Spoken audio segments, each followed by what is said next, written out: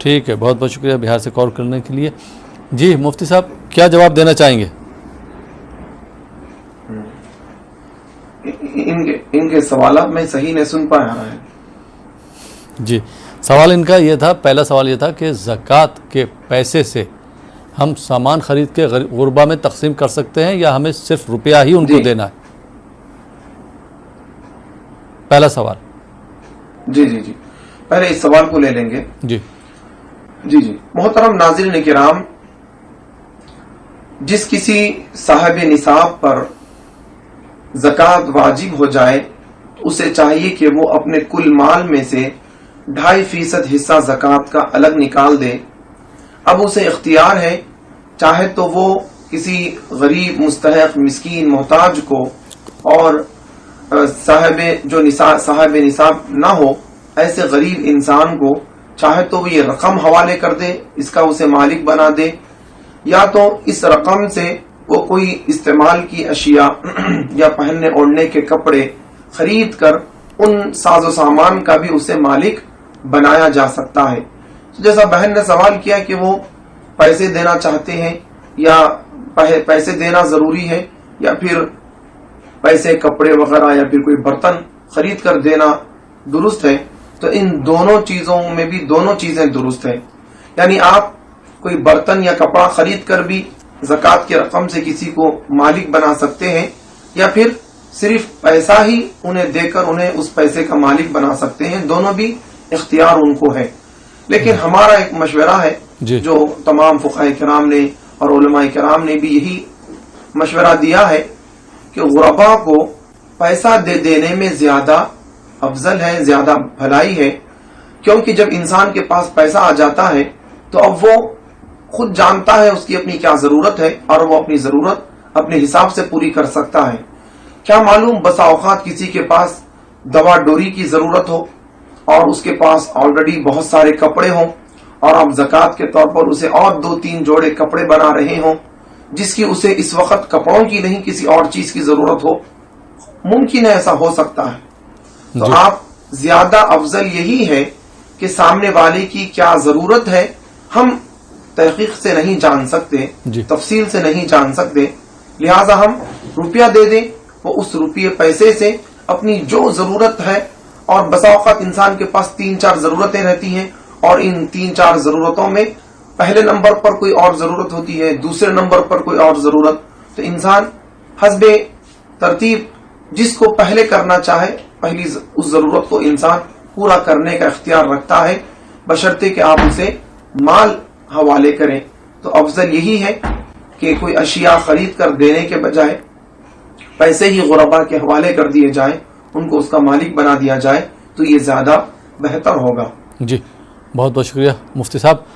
اور سلیم امروہی صاحب, ہمارے پاس جو ہے نعت کی بھی فرمائش آئی ہے, ہمارے ناظرین نے نعت کی فرمائش کی ہے, تو میں آپ سے درخواست کرتا ہوں کہ نعت کے 3 اشعار آپ ہمارے ناظرین کے لیے پیش کریں. سلیم امروہی صاحب. جی شکریہ بھیا صاحب, سماعت فرمائیں جی. یا رسول خدا, یا رسول خدا,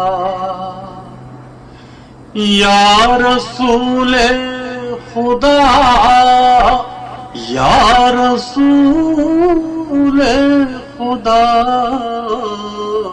کوئی بھی تو نہیں رہنما آپ سا, یا رسول خدا, یا رسول خدا, کوئی بھی تو نہیں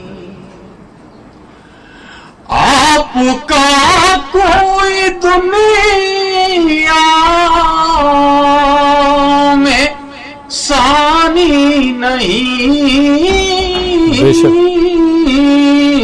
آپ جیسا تو کوئی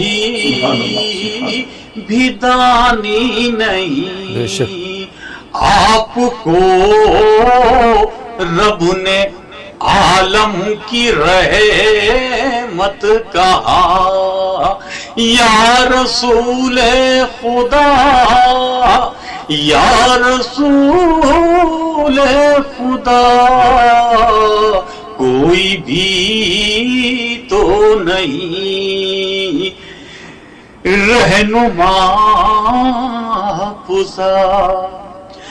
سارے عالم میں جب ظلم ہی ظلم تھا, آپ نے آ کے انصاف قائم کیا, امن کا آپ نے, امن کا آپ نے ہی جلایا دیا, یا رسول خدا, یا رسول خدا, کوئی بھی تو نہیں رہنما آپ سا. عرش پر آپ کو ہی بلایا گیا, اور محبوب خالق کو بتایا گیا, کس قدر ہے بلند مرتبہ آپ کا, یا رسول خدا, یا رسول خدا, کوئی بھی تو نہیں رہنما آپ سا, یا رسول خدا, یا رسول خدا, کوئی بھی تو نہیں. کیا بات, بہت خوب, بہت بہت شکریہ سلیم امروہی صاحب اس خوبصورت کلام کے لیے. اور ناظرین, آپ دیکھ رہے ہیں پروگرام رمضان ٹائم. فی الحال یہاں پر وقت ہو چلا ایک چھوٹے سے بریک کا. بریک کے بعد آپ کی خدمت میں پھر حاضر ہوں گے. آپ دیکھتے رہیے ہمارے یہ لائیو فون ان پروگرام رمضان ٹائم.